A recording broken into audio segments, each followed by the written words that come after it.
আল্লাহ সুবহানাহু ওয়া তাআলার মহান দরবারে লাখো শুকরিয়া আদায় করছি, যিনি আমাদেরকে প্রত্যেক জুমার ন্যায় আজকে সালাতুল জুমা আদায় করার জন্য মসজিদে আসার তৌফিক দান করেছেন। এজন্য বলি আলহামদুলিল্লাহ।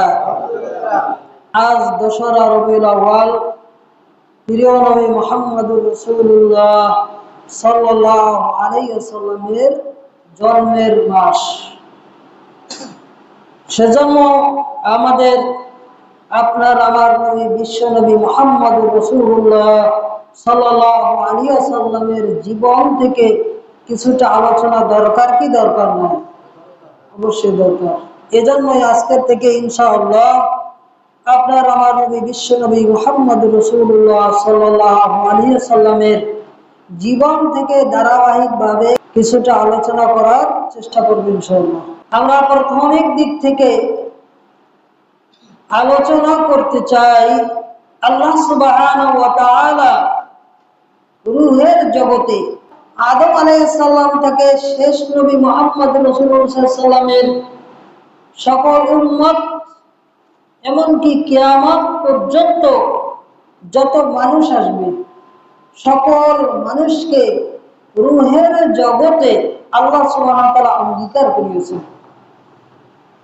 আল্লাহ সুবহানাহু ওয়া তাআলা প্রাথমিকভাবে আদম আলাইহিস সালাম শুরু থেকে কিয়ামত পর্যন্ত যত নবী আম্বিয়ায়ে কেরাম আসবেন এবং এর পাশাপাশি যত নবী রাসূলের পাশাপাশি যত মানুষ আসবে সকল মানুষ থেকে কি করেছেন? অঙ্গীকার করেছেন। অঙ্গীকার করে আল্লাহ সুবহানাহু ওয়া তাআলা বলেন, আলাস্তু বিরাব্বিকুম, আমি কি তোমাদের রব হিসেবে যথেষ্ট নই? তখন সকল রূহি জগতে আমরা সকলেই বলেছিলাম, কালু, আমরা বলেছিলাম, বালা, হ্যাঁ আপনি আমাদের রব হিসেবে যথেষ্ট। সুবহানাল্লাহ। তখন আল্লাহ সুবহানাহু ওয়া তাআলা বললেন, তাহলে আজকের তোমরা সাক্ষী থাকো, কিয়ামত দিবসে তোমরা আবার এই কথা উল্টিয়ে না ফেলতে পারো। এজন্য আজকের এই কথাটা আমি সাক্ষী রইলাম। সুবহানাল্লাহ। অপরদিকে আল্লাহ সুবহানাহু ওয়া তাআলা পৃথিবী শুরু থেকে শেষ নবী আম্বিয়াগণ কে কতজন আসবে সকল আম্বিয়া কিরামকে একত্রিত করে সকল সাধারণ মানুষের মতো নবী আম্বিয়া কিরামদেরকে একত্রিত করে রূহের জগতে কি অঙ্গীকার করলেন? কোরআন কারীম আল্লাহ সুবহানাহু ওয়া তাআলা বলেন, ওয়া ইযা খাযাল্লাহু মিসাকান নাবিয়্যিন, যখন আল্লাহ সুবহানাহু ওয়া তাআলা নবী আম্বিয়া কিরামদের থেকে ওয়াদা নিলেন, অঙ্গীকার নিলেন, লামা আতাইতুকুম মিন কিতাবিন ওয়া হিকমা, তোমাদেরকে আমি হিকমত এবং কিতাব দান করব। সুম্মা জাআকুম রাসূলুম মুসাদ্দিকাল লিমা মাআকুম, অতঃপর তোমাদের নিকট এমন একজন রাসূল আগমন করবে যাকে তোমরা সত্যায়ন করবে, লিমা মাআকুম, যা তোমাদের কাছে দেওয়া হয়েছে, কিতাব এবং হিকমত। কিতাব এবং হিকমতের মাধ্যমে সত্যটা প্রমাণ করবে এবং সেইটা তোমরা সত্যায়ন করে ফেলবে এবং তোমাদের উম্মতদের কাছে সত্যায়ন প্রমাণ করবে। সুবহানাল্লাহ। এরপর আল্লাহ সুবহানাহু ওয়া তাআলা বলেন, ওই নবীকে লা তুমিনুন্না বিহি ওয়া লা তানসুরুন্নাহু, এবং তোমরা ওই নবীকে, নবীর উপর ঈমান আনবে এবং তোমরা ওই নবীর উপর ঈমান আনবে এবং তাকে যথাসম্ভব সাহায্য করবে। আল্লাহ সুবহানাহু ওয়া তাআলা বলেন, ক্বালা আকরারতুম ওয়া আকালতুম আলা যালিকুম ইসরি, আমি তোমাদের কাছে যে অঙ্গীকার করার ওয়াদা দিয়েছি, যা কিছু করবার ওয়াদা দিয়েছি, এগুলো কি তোমরা ওয়াদা রক্ষা করলে?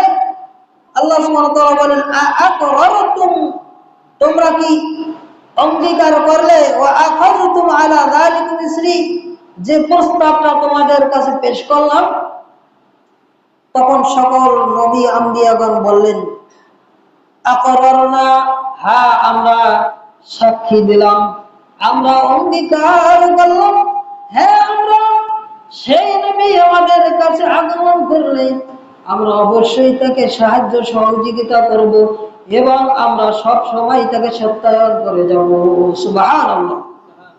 এরপর আল্লাহ সুবহানাহু ওয়া তাআলা বলেন, ফাশহাদু ওয়া আনা মাআকুম মিনাশ শাহিদিন, তোমরা আজকের সাক্ষী থাকো এবং তোমাদের সাথেও আমিও তোমাদের সাক্ষী রইলাম। সুবহানাল্লাহ। এই আয়াতের ব্যাখ্যায় ইমাম ইবনে কাসির রাহমাতুল্লাহ আলাইহি, ইমাম জারির আত-তাবারি রাহিমাহুল্লাহ সহ অন্যান্য ইমামগণ বলেন, আল্লাহ সুবহানাহু ওয়া তাআলা সকল নবীদের থেকে আমাদের নবী বিশ্ব নবী সাল্লাল্লাহু আলাইহি ওয়াসাল্লাম সম্পর্কে সাক্ষী দিয়েছেন। সুবহানাল্লাহ। এবং সকল নবী আম্বিয়া কিরামই তাদের জীবদ্দশায় শেষ নবীর সত্যায়ন করেছেন এবং তাদের উম্মতদেরকে জানিয়ে দিয়ে গেছে, আমাদের সময় পেতেও পারি অথবা পরে আসতে পারে একজন নবী আসবে, যেই নবীকে তোমরা সত্যায়ন করবে এবং যত সম্ভব তাহাকে সাহায্য সহযোগিতা করবে। সুবহানাল্লাহ।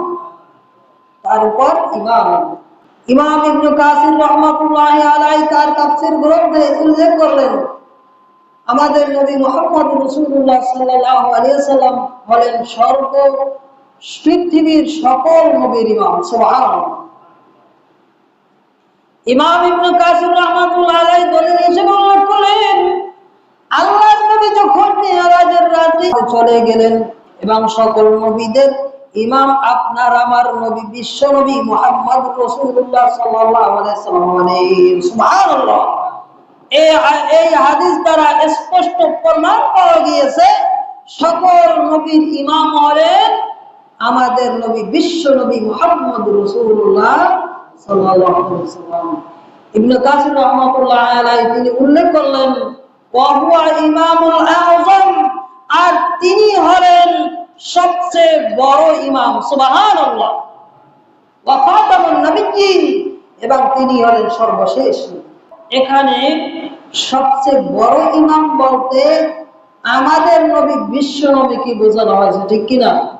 আমাদেরকেও ইমামে আযম হিসেবে আপনার আমার নবী বিশ্ব নবীকেই মেনে চলা উচিত কি উচিত নয়? অবশ্যই উচিত। কারণ কুরআন কারীমে অপর আয়াতে আল্লাহ সুবহানাহু ওয়া তাআলা বলেন, ইয়াওমা নাদু কুল্লু উনাসিন বিইমামিহিম, যেই দিন আমি ডাকবো সকল ইমাম এবং তার অধীনস্থদেরকে সহ, যেই দিন আমি সকল ইমাম এবং তাদের অধীনস্থদের সহ ডেকে নেব। সুবহানাল্লাহ। এখানে এই আয়াত ইমাম বলতে নবীদের সম্পর্কে বলা হয়েছে। এই আয়াতেও আল্লাহ সুবহানাহু ওয়া তাআলা সকল নবী সম্পর্কে উল্লেখ করেছেন। অতএব এই আয়াত দ্বারা বোঝা যায় যে সবচেয়ে বড় ইমামে আযম হলেন আমাদের নবী বিশ্ব নবী মুহাম্মদুর রাসূলুল্লাহ সাল্লাল্লাহু আলাইহি ওয়াসাল্লাম।